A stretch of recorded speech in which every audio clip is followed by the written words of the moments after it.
Oi, gente, o podcast Papo de Editor está no ar hoje com uma conversa sobre edição de imagens, sobre bastidores, sobre tecnologia. A gente está aqui com Manuel Eduardo Filho e Manuel Eduardo Neto, que são pai e filho e que trabalham com isso, né? Eu quero que vocês se apresentem e vocês falem quem é Manuel Eduardo. Olá, sou Manuel Eduardo Filho, né? E a minha carreira de edição começou em meados dos anos 80. Na verdade, eu venho do rádio e depois é que eu fui para a televisão. Ou seja, já tinha um conhecimento técnico, né? Eu já estudava eletrônica e tal, e estudava também na universidade, mas na área de letras. Depois é que eu migrei para a tecnologia. Nas emissoras de televisão, eu comecei como câmera, numa principal emissora que tinha aqui. Depois, automaticamente, você vira editor e, com certeza, vira diretor de TV. Eu não conheço nenhum editor que não passou por essas etapas, né? É verdade. E depois comecei a trabalhar na área de shows, eventos, né? E viajei bastante, né? Morei na temporada na Bahia, no Ceará também umas 3 vezes, sempre trabalhando nessa área, câmera, edição, finalização, comercial, campanhas eleitorais. Depois tive Maranhão, Pernambuco, Mato Grosso, tive também uma temporada em Luanda, em Angola, na África, né? Então, são várias experiências e cada um deles trouxe uma expertise diferente. E qual é o equipamento que você começou, Manuel? Na verdade, quando a gente fala hoje de tecnologias digitais, se voltar para o passado, a gente trabalhava num método analógico, né? O que a gente é capaz de editar hoje numa tecnologia feito celular, com as últimas ferramentas de edição, a gente, para fazer uma fusão, precisava, no mínimo, de 2 máquinas players, passando por uma mesa para fazer tipo uma fusão simples, um dissolve ou um wipe, para fazer uma geração numa terceira máquina, né? E se a gente tentasse refazer isso, era um deus, um monte de ruído. Eu gostava daquele som, né, que a máquina fazia, né, o método analógico. Era uma geração aí que a gente chama de Umatic, né, as ilhas de Umatic. Depois vieram uma geração que misturou muito Betacam, né, que também surgiu logo após, e também uma geração chamada Mini DV, né? As fitas eram menores, a gente, né? E isso sempre migrava tudo, ou seja, a tecnologia migrava das câmeras, migrava das ilhas e também, né, da finalização, né? Mas eu acho que enquanto foi o Matic, Beta e DV, a gente estava muito analógico ainda, os processos eram muito manuais. Quando chegou as primeiras ilhas, eu me lembro que eu já trabalhava aqui no Grupo Meu Norte, e a gente trouxe as primeiras ilhas de edição aqui para o Piauí, né? Tem muita gente que disse que trouxe, né? Mas eu tenho provas visuais, eu tenho foto, eu tenho registro. Eu fui a São Paulo e a gente trouxe as primeiras ilhas Media 100, que era uma tecnologia nova, uns computadores já da Apple, né? Na época a gente fez a aquisição de 4 máquinas para cá, né? E aí começou todo o projeto de distribuição ainda, quando os primeiros sorteios começaram, algumas de edição, aí já tinha a produtora, né? A gente fazia nesses computadores chamado Media 100, que era uma tecnologia avançada, com placa de vídeo e tal. Foi o programa de bingo, né? Sorteio, né? Sorteio eletrônico. Paralelo a isso, também começou a surgir também umas boas placas de vídeo, como o Perception para as ilhas, já começou um sistema de captura, né? Naquele momento, era assim, a gente estava saindo do analógico e indo literalmente para o digital. E aí depois chegou os softwares mais avançados, a gente começou a já mexer com animação. O primeiro curso de After, ninguém sabia como é que funcionava essa tecnologia. Eu levei uma equipe, mais uma vez, aqui do grupo. A gente foi a São Paulo, tinha um Japinha lá no Itaim Bibi, só ele sabia de After. Não tinha curso como tem hoje da Adobe, não tem curso online. Aí a gente foi fazer o primeiro curso de After, acho que eu me lembro a versão 4.0, né? Já deve estar na 25 agora, né? Então, tanto de coisa que evoluiu. Então, as primeiras vinhetas ainda, a gente fez com essas ferramentas. E eu sempre fui um cara que gostei muito de estudar. estava sempre pesquisando e sempre na vanguarda, sempre querendo estar na frente, porque é isso que me movia nesse mundo, né? Aí, depois de tantas viagens, essa coisa do Grupo Meu Norte era um ida e vinda minha. Eu saía, voltava, depois prestei consultoria técnica aqui, morava no Ceará, vinha para cá. A gente fez a primeira migração de ilhas, porque aqui acho que editava ainda nos notebooks, né? Aí a gente chegou aqui, a gente comprou as primeiras ilhas de edição, trocamos, foi assim num final de semana. A gente acha que inicialmente a gente botou 6... Que era de Windows para Mac, né? A gente botou 6 iMac e foi aí que a gente introduziu o Final Cut, que foi praticamente um programa que revolucionou aqui a região, o mercado, né? Alguns dizem que fui responsável, alguns me culpam, mas eu não tô nem aí não. Eu trouxe uma novidade naquele momento. A gente treinou as primeiras equipes, né? Eu me lembro aí, estava o Ribamar, estava Johnny, uma galera boa, Thiago, né? E todos eles aprenderam a trabalhar com essa nova ferramenta e a gente deu uma agilidade no formato da edição, principalmente para o jornalismo, né? Eu acho que, então, de certa forma, eu vim contribuindo na evolução técnica desse equipamento, da formação e tal. E aí, se a gente olha hoje, né, tá tudo digital, a gente está editando aqui no celular. Antes de chegar hoje... Atenção. E antes de passar para o próximo entrevistado, que vocês estão curiosos para saber também, a gente quer saber quando foi que alguém ali começou a querer editar. Eu não faço ideia, porque eu acho que a gente sempre teve ilha em casa, equipamento, né, computadores. Você sempre trabalhou né? no home office. Tínhamos, né? Então, acho que o primeiro computador que ele deve ter visto, não sei se na memória dele tem, mas era um computador Amiga, que era uma revolução na época, um computador da Commodore. Esse computador também revolucionou, porque a gente já fazia computação. Mas ele era uma espécie de digital com máquinas ainda analógicas, né? O Amiga, ele praticamente ajudou a integrar as ilhas ainda o Matic e depois um pouco das digitais, mas principalmente na Almatic, a gente já conseguia editar com ele. Ele tinha quantos anos? Estou falando, ele está bem aqui do meu lado, só olha. Morava na Bahia, por isso que eu acho que não sei se ele vai lembrar, mas ele... Deixa eu ver, meados de 96, eu acho que ele tinha 9, entre 7 e 10 anos nesse período aí, eu acho que foi isso. A gente morou uma temporada na Bahia, acho que foi por aí. Aí depois a gente sempre teve computador em casa, né? A gente teve também um cyber, né? E aí veio a geração de games, né? Dos jogos, das lan house, né? Então, sempre mexeu com isso, de um jeito ou de outro. A influência foi em casa. É indireta ou direta, casa, né? A minha mulher também trabalhou muito em mídia, em produção, numa emissora grande aqui também. Ou seja, se o pai e a mãe já trabalhavam com isso, dos 3 filhos, um deles migrou, outro não, mas um deles migrou, eu acho, né? Mas então, é uma teoria minha, né? Você tem que perguntar para ele. Pois então vamos falar. Manuel Eduardo Neto, meu amigo Dudu, por favor, se apresente. Eu sou o Manuel Eduardo, comecei por imitação, eu acho. Era o Windows 95, aquele iMac pelo menos que eu lembro. iMac de tubo, colorido, né? Era verde, rosa. Inclusive, eu tenho 2 iMac lá, uma versão Sério? Que é um G4 e um G3, aquele parece um brinquedinho, né? Tem lá, estão parados lá, mas tem lá que eu gosto de guardar essas relíquias, tem lá em casa ainda. Nossa, continua, Dudu, vai. Mas foi a edição grosseira.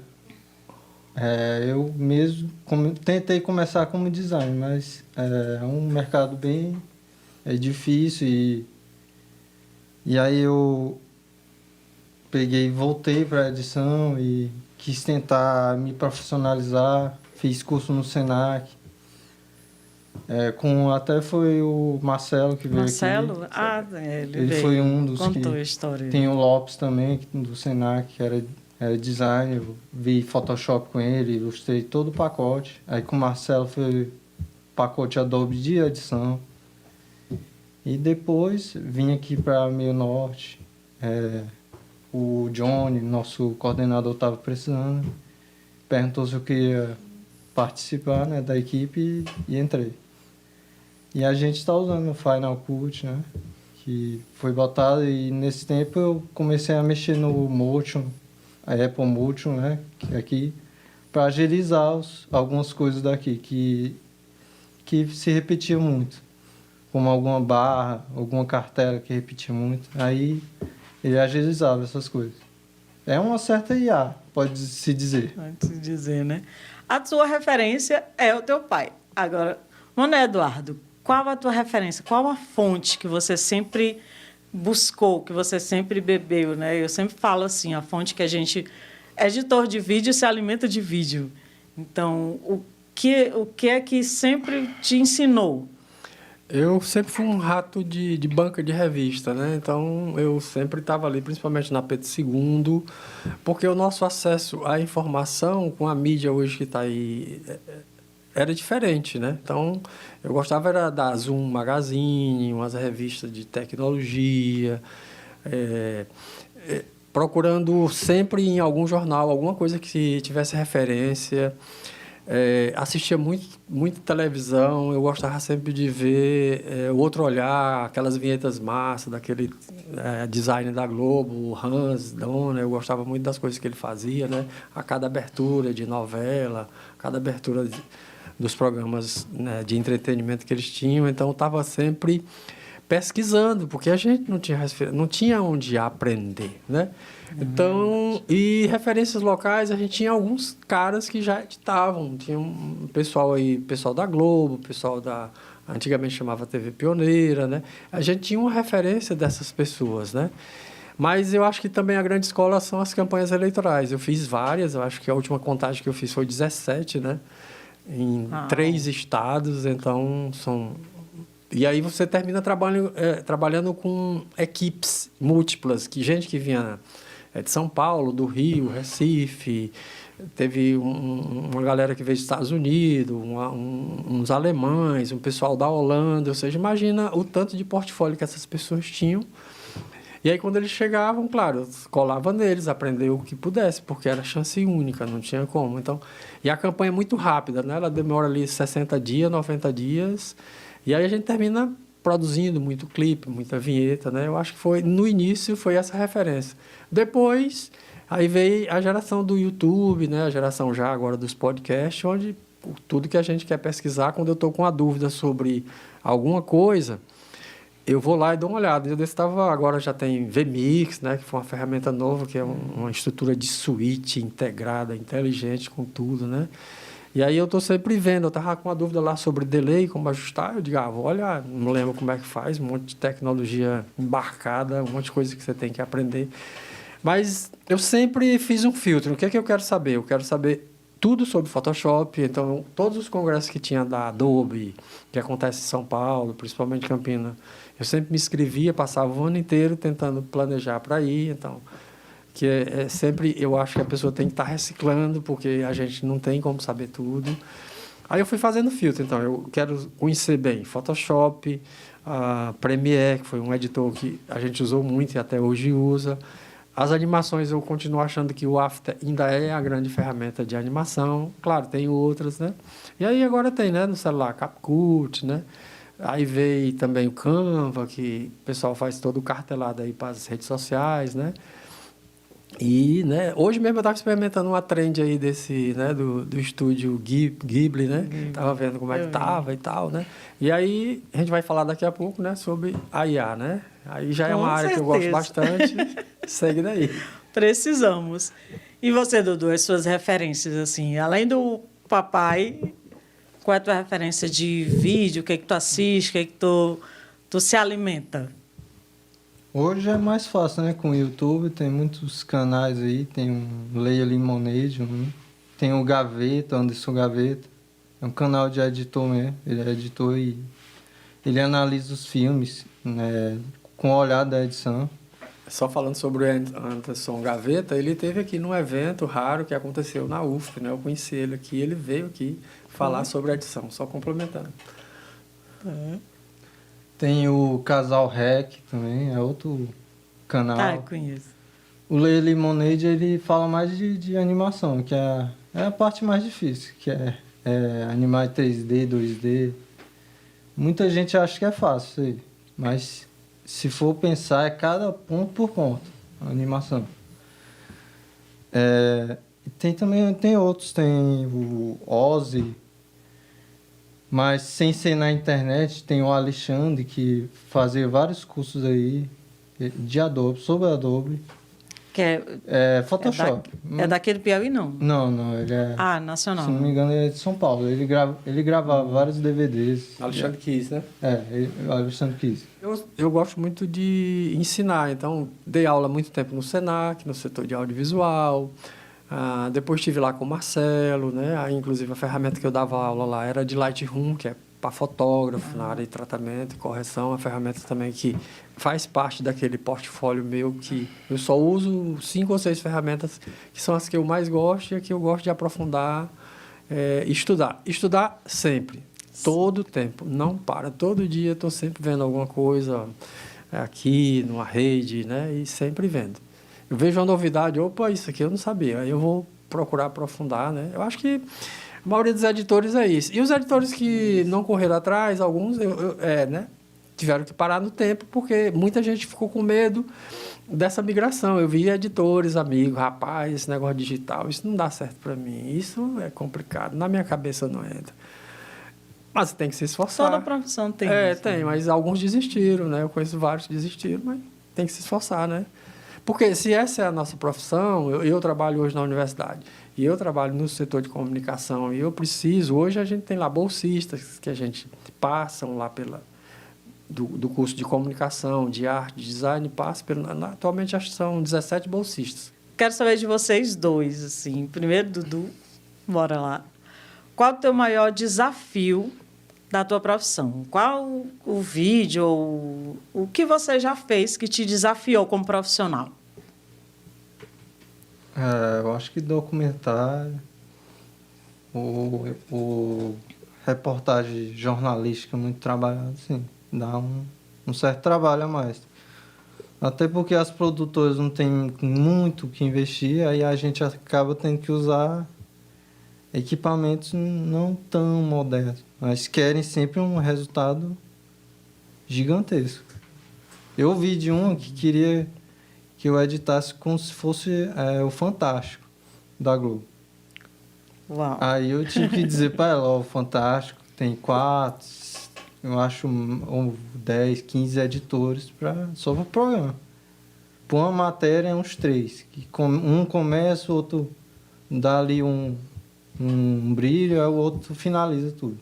Primeiro, eu sou um cara que gosta de produzir o conteúdo inteiro, né? Com o tempo então eu prefiro gravar, editar. Hoje a gente chama de videomaker, Videomaker, né? Então eu gosto muito de dominar. Mas quando você trabalha, por exemplo, eu acho que o maior desafio foi trabalhar em campanhas eleitorais com grandes diretores, tanto no Ceará, né?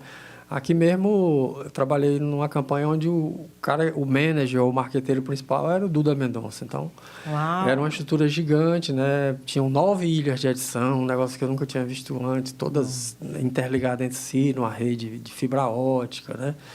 Então, a pessoa editava aqui, aí passava por um lugar, alguém corrigia o som, aí já passava por outro setor, alguém corrigia o vídeo, né?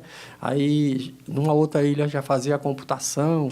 Quando chegava na legenda, já estava na fase final, aí depois tinha ilustração, ou seja, era um pacote que você... Em série, né? Mas era legal, você pegava seu produto e via ele lá no final, todo arrumadinho, correção de luz, um cara só, um colorista, né? Só fazendo o famoso color correction, né? Então, as campanhas sempre foi grande desafio, né? Aqui, principalmente na Bahia, no Piauí e no Ceará foram um grande desafio, porque você trabalha com diretores diferente, cada um quer trabalhar de um jeito, né? E o tempo é muito pequeno. O jornalismo até que tem uma rapidez, mas uma campanha você tem ali todo dia um programa tem que sair quentinho, chuva ou sol. Eu acho que esse é o grande desafio. Sem defeitos. É complicado, porque se tiver um defeito, algum candidato pode cair ou perder aquele espaço que ele precisa, né? Então, acho que o grande desafio foram as campanhas eleitorais, né? Então, achei sempre bem interessante. A gente trouxe aqui o Serginho, né? O Sérgio Lima, e ele falou muito sobre isso, o quanto que é importante a qualidade, né? Do todo. E, na realidade, o editor trabalha com isso, né? A gente tem que mostrar o melhor, a gente tem que colocar no ar o melhor. E a gente, tal que a nossa unidade de tempo não é segundo nem minuto, é frame, né? Então, cada frame tem que estar perfeito, tem que estar bem feito. Eu sou muito curiosa a partir de... Assim, a história de vocês é maravilhosa, mas a partir de hoje, o que vocês imaginam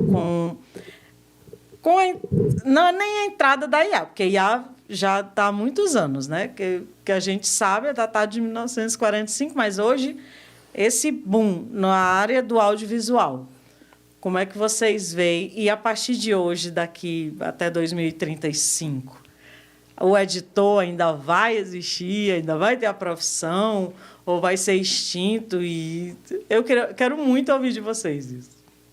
Quem responde? Aí começa. Pai. Então, tá bom. Eu acho que a gente tem a mesma formação, né? A gente fez o curso de Tecnologia em Desenvolvimento de Sistema, ele também fez, Dudu.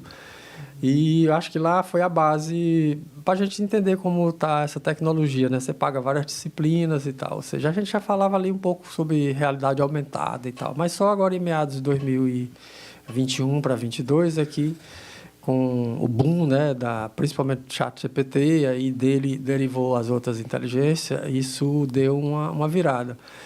E aí algumas produtoras, né, grandes já estão trabalhando hoje, né, porque tem muita ferramenta hoje de inteligência para construir cenas complexas, né? Então tem um produtor que já está fazendo grandes videoclipes de grandes celebridades hoje, né?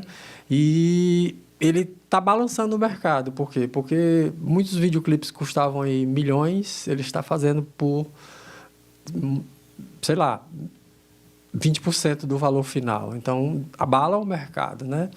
E aí ele abala também uma equipe grande, ou seja, não vai precisar daquele cara que faz a foto, que faz a luz e tal. E isso vai interferir no final? Não, os vídeos estão saindo com qualidade, quanto mais potência de inteligência tiver, mais qualidade vai ter. Então, um filme que teria uma equipe, sei lá, de 30, 40, 50 pessoas, as 3 ou 4 vão resolver isso. Vai abalar o mercado, sim, no mercado de trilha, o mercado de voz, o mercado de tudo, porque já tem tecnologia suficiente para produzir coisas boas que a gente nem está tendo acesso ainda, principalmente versões pagas e versões um pouco mais caras, ou seja, não é aquelas tecnologias que estão saindo a $10, $20. Tem tecnologias que estão saindo a $1.000, $2.000, que são potentes e a gente nem chega perto delas ainda, mas tem. E aí, se a gente enxergar um tempo daqui, sei lá, 5 anos, 10 anos, eu acho 10 muito, por isso que eu acho que 5 é melhor, a gente vai ver grandes revoluções, né? Ainda tem umas coisas que estão saindo meio fakes, né? Eles têm problema aí de correção de movimento de boca, movimento labial, mas isso vai evoluir muito rápido. Porque quanto mais processador, quanto mais capacidade que tiver de processamento de imagens, quanto elas saírem mais rápido, os caras vão poder construir várias cenas e testar. Essa é boa, essa é ruim, essa é ótima, essa é excelente. E aí vai fazendo aquele spec. Os programas iniciais faziam até 4 segundos, outros até 10. Já tem tecnologias fazendo horas de trabalho. E aí dá para fazer o famoso curta-metragem até o média-metragem. Então, eu acho que muita coisa vai mudar. Isso, e vai desempregar? Bem, nós vamos ter pessoas que saberão mexer e as pessoas que não ligam para isso. Essa é a minha visão. Mas o mercado vai ser balançado, com certeza. Dudu? Tem o lado positivo e o negativo da coisa. Mas ele falou certo, porque ele separou, né? Tem a IA que é gratuita, que é o que a gente está vendo aí. Ela erra muitas vezes. Nem é tanto considerada IA, mas pode ser. Porque ela é um pouco limitada. Ela depende muito do nosso feedback para te dar uma resposta melhor. Sei lá, como assaltar um banco. Aí você vai e pede lá, ela te dá uma resposta. Não posso fazer isso, que é ilegal. Aí você diz, não, mas vamos supor que eu quero assaltar um banco. Aí ela vai e te diz o que tem que comprar, tem que fazer. Você corta depois se quiser. Mas E na parte de vídeo, assim, de TV, de cinema? TV, ela vem evoluindo. No Photoshop dá para ver mais ou menos isso. Ela tinha pequenos recursos de IA, o Photoshop. Que era para recorte de cabelo, que era o mais difícil. Recortar cabelo é uma das coisas mais difíceis de Photoshop. E isso substitui cor, que ela também tinha. E hoje faz muito fácil isso. Você vai lá, tem um site, ele recorta cor, recorta foto, sem precisar entrar no Photoshop. As pessoas não sabem como isso já ganha um tempo, né? Porque a IA é para isso, é para ganhar tempo. Para ajudar o ser humano, no lado bom dela, né? Aí tem... ela faz recorte de foto, de vídeo, recortar uma pessoa de um vídeo. Isso aí é a parte mais difícil também. Movimento. Sim, a pessoa tinha que ir lá e recortar frame a frame uma pessoa. Tem ferramenta já que faz isso. Claro, é gratuito, mas te dá uma escala pequena de vídeo. As pagas, elas dão até 4K, se você quiser. Tem mais sobre... ela gera legendas, traduções, clona voz, gera voz. A partir do nada, ela gera uma voz. Você escreve lá, ela gera. As pessoas hoje acham que isso aí é a maior bobagem do mundo. Mas isso aí é muito difícil. Os programadores chegar a esse resultado é muito difícil. Os caras conseguiram fazer com que um texto vire uma voz. Os caras não têm ideia disso. É muito difícil. E só complementando aí, no mercado de cinema mundial, principalmente o hollywoodiano, ou seja, como é que é feito um filme hoje? Ele é feito e aí ele é distribuído para o mundo inteiro e em cada país os dubladores pegam aquela voz, não é isso? Só que isso já foi. Aí teve até uma guerra lá que eles fizeram um protesto, né? Tá tendo protesto, era isso que eu ia falar. Eu vi sobre os filmes já vão chegar em cada país com a voz original do ator falando naquele idioma local. Uau. Com o lip sync, né? Que é a leitura, o movimento labial. E isso abala o mercado de dubladores, de produtores de texto, de roteiristas. E é um mercado bilionário, né? Muitos atores que fizeram aqueles contratos que não leiam, que eles tiveram que vender a imagem dele em sessão por X número de ano, agora Hollywood vai pegar essas imagens, digitalizar e vai fazer um novo filme que eles não participaram e vai distribuir com a imagem deles, esses grandes masters do cinema mundial. Eu acho que isso também abala muito, principalmente o mercado de roteirista, designer, sonoplasta, né? Criadores de ruído, de som, tudo isso é construído digitalmente, não tem como, né? Vai demorar uns anos ainda, porque a dublagem ainda é muito artificial, capenga mesmo, porque ela não entende o ser humano, a IA mesmo, ainda. Não dá questão de emoções, né? Ela não consegue transmitir. A Netflix fez uma IA, não curtiu. Aí a Amazon, em vez de aprender com esse erro, tentou fazer também. Ela fez um filme com IA. Se você botar aí no YouTube, é a coisa mais horrível do mundo. Mas como nós estamos falando de projeções, né? Que visões eu acho que vai ser até 5 anos, né? Mas, é só o começo, né? Mas eu acho que... Vocês já estão fazendo, como diz, primeiro faz, depois melhora, né? Primeiro, Dudu, tem alguma coisa que você ainda não fez, assim, na área de edição, com tecnologia, que tu pretende fazer? Assim, aqui dentro a gente tem a oportunidade... Por exemplo, eu não sabia gravar com câmera. E aqui o chefe, às vezes, pede para que a gente faça alguma dessas coisas. Eu não sabia operar uma mesa de som. Aí o colega me ensinou. Direção também, eu não sabia me ensinar. Eu acho que... diretor inteiro. Caracteres, exibidor de programas. Praticamente eu faço... não 100% igual a todos, mas eu sei o trabalho de cada um. Menos jornalismo, né? Que eu não entrei nessa parte. Né? Não gosto muito. Quer apresentar o podcast comigo? Também não sou bom de... Ensinar mais com ele. Ele gosta muito de ensinar. Eu já ensinei a algumas pessoas. aprenderam muito bem, mas não é uma coisa que eu gosto, não. Legal. E você, Manoel?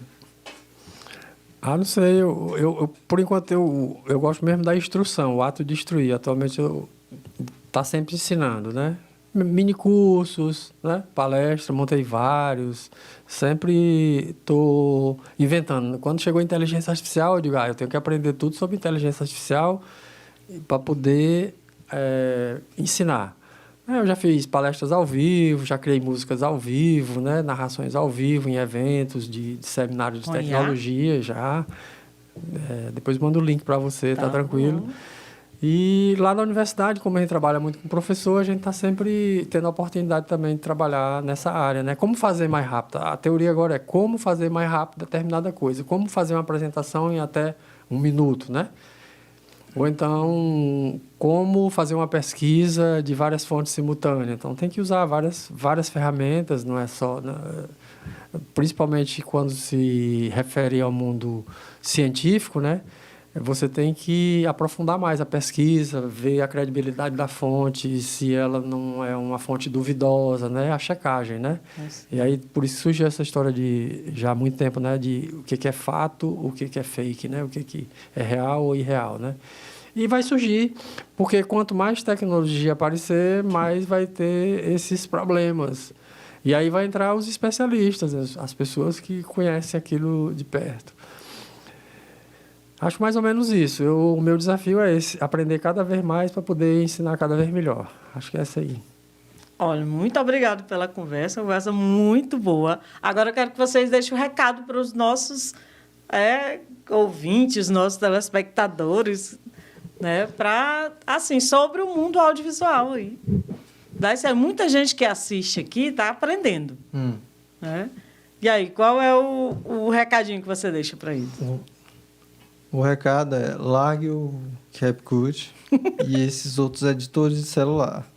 É mesmo, Dudu? A edição é pelo computador, assim como o jogo. Jogo de celular. Então, quais os programas que você recomenda?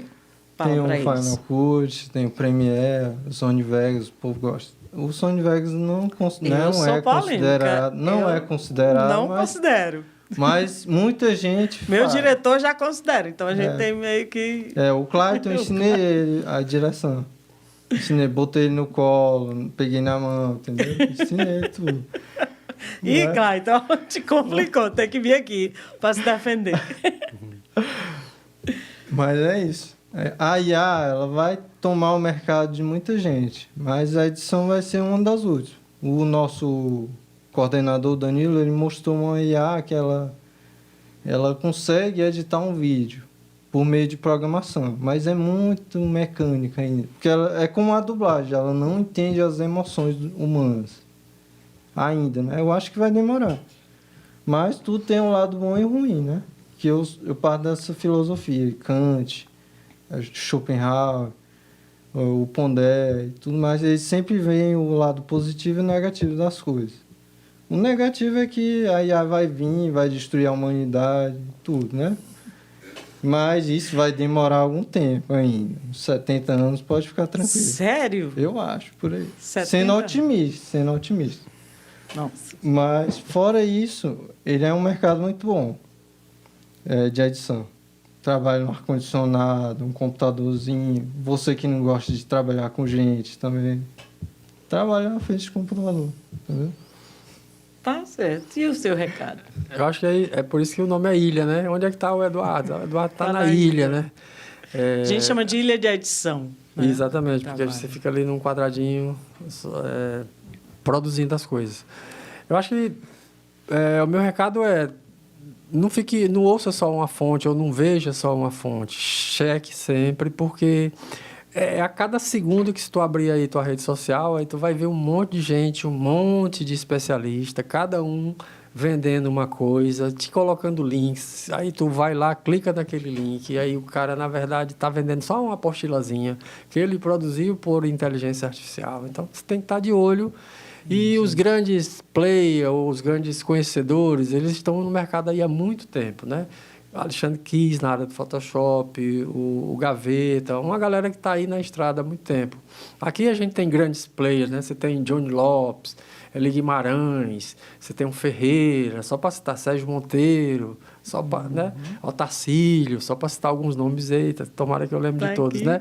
Mas são os grandes caras que estão aí na estrada há muito tempo. Quero trazer todos que eu puder. Vieram do analógico para o digital e estão aí. Então, eu tive o prazer de trabalhar com essa galera toda, Zé Lula, né? Os grandes caras, Michel Lopes, né?